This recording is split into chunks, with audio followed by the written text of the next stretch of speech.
네, 글쓰기를 배워보겠습니다. 이번 시간에는 도끼로 내려찍는 발견을 제시하라. 이런 주제로 한번 말씀을 나눠볼 텐데요. 글의 시작과 끝이 계속 밋밋하기만 하다면은 그런 재미도 없을 뿐만 아니라 감동도 당연히 덜하게 되겠죠. 그걸 극복하는 방법이 이번 시간에 우리가 배울 겁니다. 스웨덴의 시인 인게머 구스타프슨이 쓴 감금이라는 시인데요.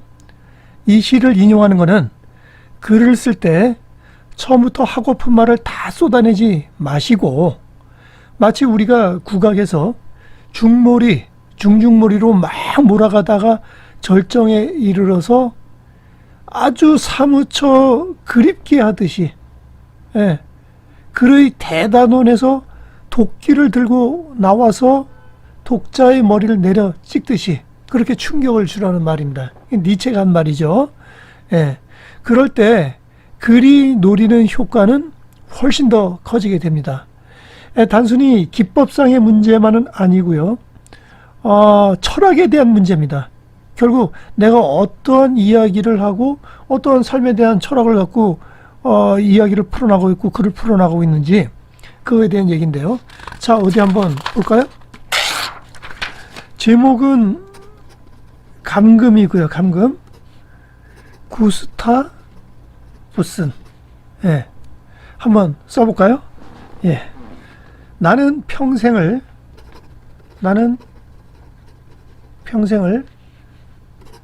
코코아 열매 속에서 살았다.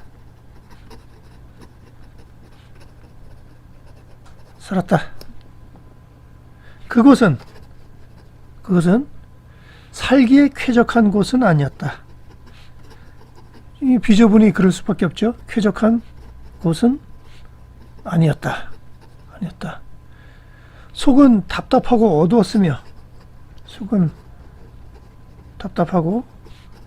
어두웠으며 면도를 해야 할 아침에는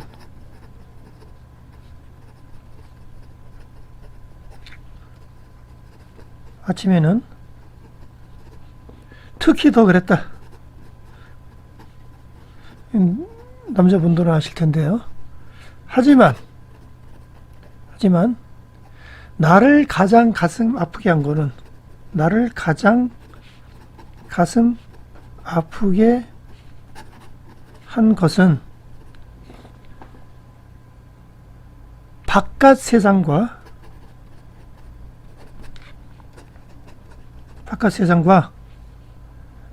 내가 전혀 접할 수 없다는 사실이었다.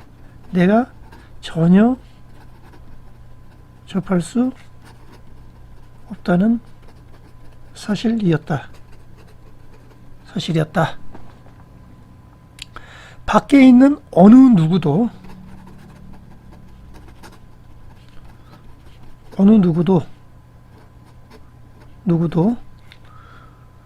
밖에 있는 어느 누구도 코코야자 열매를 발견하여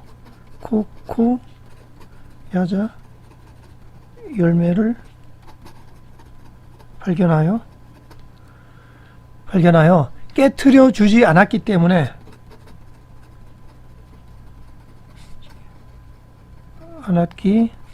1번 때문에 깨트려 주지 않았기 때문에 나는 그 속에서 평생 살다가 거기에서 죽어야만 했다.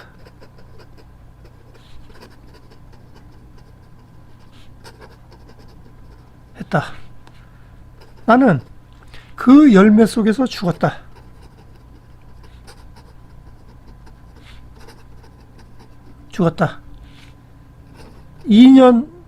2년이 흐른 그런 뒤에 사람들은 그 열매를 발견하고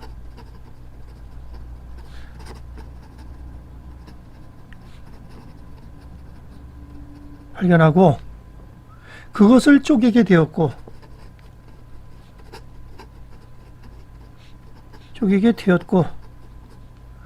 죽어서 쪼그라져 있는 나를 발견했다.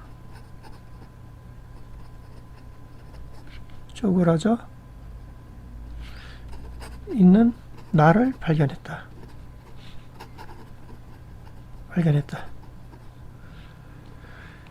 이런 딱한 일이 있나? 딱한 일이 있나?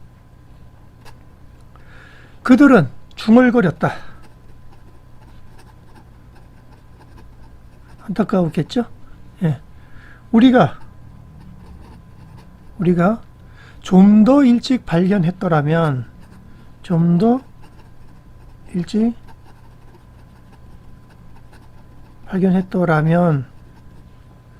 그를 구할 수 있었을 것을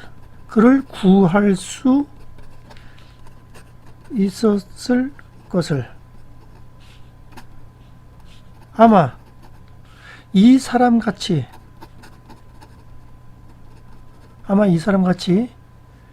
감금되어 있는 사람이 더 있을 거야. 감금되어 있는 사람이 더 있을 거야.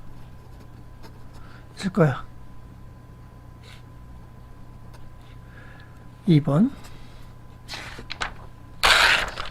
그리고 어떤 결정을 내렸겠죠.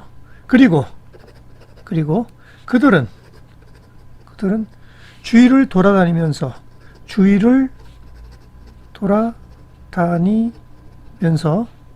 손에 잡히는 야자 열매들을 모조리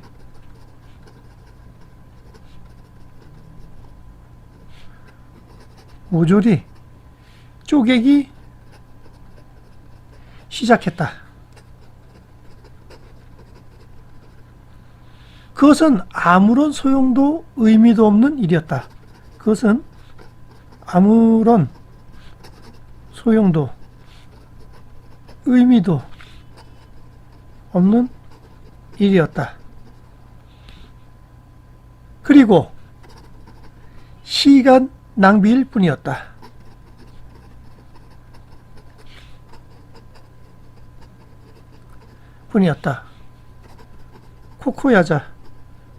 코코야자 열매 속에서 살고자 한 사람은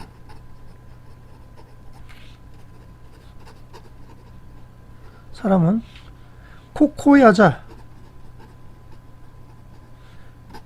100만 개 중 하나에서나 발견할 수 있을 테니까.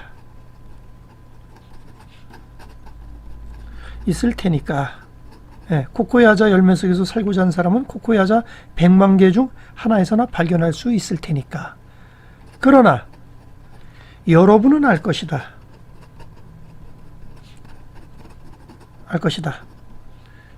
내가 그들에게 도토리 속에서 갑자기 야자 열매가 도토리가 됐죠. 도토리 속에서 살았던 형제 이야기를 해줄 수 없었다는 것을. 여기까지 한번 해보겠습니다. 예. 자, 한번 읽어볼까요? 감금, 잉게머 구스타부슨. 나는 평생을 코코아 열매 속에서 살았다. 그것은 살기에 쾌적한 곳은 아니었다. 속은 답답하고 어두웠으며 면도를 해야 할 아침에는 특히 더 그랬다. 하지만 나를 가장 가슴 아프게 한 것은 바깥 세상과 내가 전혀 접할 수 없다는 사실이었다. 밖에 있는 어느 누구도 코코야자 열매를 발견하여 깨트려 주지 않았기 때문에 나는 그 속에서 평생 살다가 거기서 죽어야만 했다. 나는 그 열매 속에서 죽었다. 2년이 흐른 뒤에 사람들은 그 열매를 발견하고 그것을 쪼개게 되었고 죽어서 쪼그라져 있는 나를 발견했다. 이런 딱한 일이 있나. 그들은 중얼거렸다. 우리가 좀 더 일찍 발견했더라면 그를 구할 수 있었을 것을. 아마 이 사람같이 감금되어 있는 사람이 더 있을 거야. 그리고 그들은 주위를 돌아다니면서 손에 잡히는 야자 열매들을 모조리 쪼개기 시작했다. 그것은 아무런 소용도 의미도 없는 일이었다. 그리고 시간 낭비일 뿐이었다. 코코야자 열매 속에서 살고자 한 사람은 코코야자 100만 개 중 하나에서나 발견할 수 있을 테니까. 그러나 여러분은 알 것이다. 내가 그들에게 도토리 속에서 살았던 형제 이야기를 해줄 수 없었다는 것을. 어때요? 다시 한번 읽어보니까 무슨 얘기를 이 시인이 하려고 그러는지 좀 이해가 가시나요?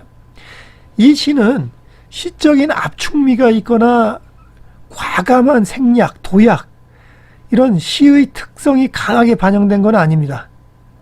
그렇지만 가장 훌륭한 시, 가장 뛰어난 글로서 성취를 얻어내고 있는데요. 아주 탁월한 성취라고 저는 생각이 되는데, 왜냐하면 사람들로 하여금 허를 찔린 듯한 느낌이 들게 하는데 그게 배반감이 아니라 발견, 즉 다시 생각해 보고서야 아하하는 깨달음으로 초대하기 때문입니다.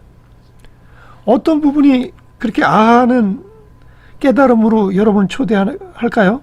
그러나 여러분은 알 것이다. 내가 그들에게 도토리 속에서 살았던 형제 이야기를 해줄 수 없었다는 것을. 이 대목을 한번 끊임없이 전편과 함께 특히 한번 곱씹어 보십시오. 예. 그러면 이 시가 왜 뛰어난 시인지 알 수 있을 겁니다. 여러분도 글을 쓸 때 이런 효과를 주도록 하는 게 상당히 중요할 것 같은데요. 이게 단순히 효과의 문제면은 제가 시를 잘 쓰거나 이런 기법 얘기만 할 텐데 문제는 그게 아니라는 거죠. 그럼 요는 뭐냐? 삶을 대하는 철학이에요. 예, 삶을 어떻게 인식할 것인가? 예, 이 철학이 있을 때만이 이런 글이 나올 수가 있는 거죠. 요즘에 많은 글들을 보면 아주 현란한 그런 드리블, 축구로 얘기하자면 개인기가 탁월해요. 글을 잘 써요. 시종일관 잘 쓴다고요. 근데 철학이 없어요. 세상을 향해서 무슨 메시지를 던지는 건가요? 예, 코코야자 열매를 깨고 나오는 게 아니라 그걸 진짜 도끼로 내려쳐서 새로운 세계를 보여주는 게 아니라 오히려 더 파고들어요, 안으로. 일본의 사소설이 상당히 그런 경향이 있는데, 예, 우리 글도 많이 그런 툴을 닮아가고 있는 게 아닌가 그런 생각이 들고, 그리고 직접적으로 대면하지 않아요. 예, 본인도 그 주제에 대해서 명확한 철학이 없다 보니까 두루뭉실하게 그냥 마무리를 지어버리고 마는 거죠. 그거는 여운을 주는 거하고는 다른 겁니다. 예, 자, 여러분도 글을 쓸 때 이런 효과, 철학, 기법 이런 것도 생각해가면서 삶이 철학으로, 철학이 삶으로 묻어나는 그런 글을 써보시기 바랍니다. 어떻게 해요? 의도적으로 이런 시도를 중중머리 중물이 이런 식으로 몰아가면서 마지막에 가서 폭발해 보도록 하는 겁니다. 예. 자, 그러면 오늘의 글쓰기 레슨을 배워볼 텐데요. 도끼로 내려찍는 깨달음, 발견을 제시하라. 예, 매우 중요합니다. 이게 모든 글에서 전부예요. 모든 글에서. 그 다음에 이렇게 했을 때 감동이 배가 된다. 이렇게 해보시면 됩니다.